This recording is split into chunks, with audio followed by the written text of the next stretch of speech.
آج کل حالات بہت خراب ہو چکے ہیں.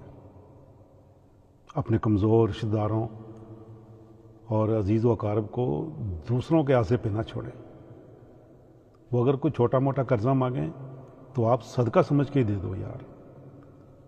وہ اپنی خوشی میں بلائیں تو خوشی کے بہانے ہی انہیں کچھ دے دو یار. انہیں اپنے گھر بلاؤ, ان کے بچوں کی نظر اتارنے کے بہانے ہی ان کی کچھ مدد کر دو, انہیں کچھ دے دو. کوئی عزیز رشتہ دار بیمار ہے تو بیماری کے بہانے ہی ان کی مدد کر دو. اللہ نے آپ کو گن گن کے نہیں دیا. آپ بہت سی نعمتوں سے لطف اندوز ہو رہے ہو, خوب لذیذ مزے کے کھانے کھا رہے ہو.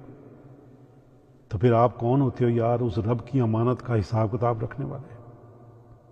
سو پلیز اپنے عزیز و اقارب کا, غریبوں کا خیال رکھیں, اپنے پڑوسیوں کا خیال رکھیں, ان کا بہت بہت لحاظ کریں, اور سب سے اہم بات ان کا پردہ رکھیں. رب آپ کے پردے رکھے گا. اللہ اللہ اللہ اللہ اللہ اللہ اللہ اللہ اللہ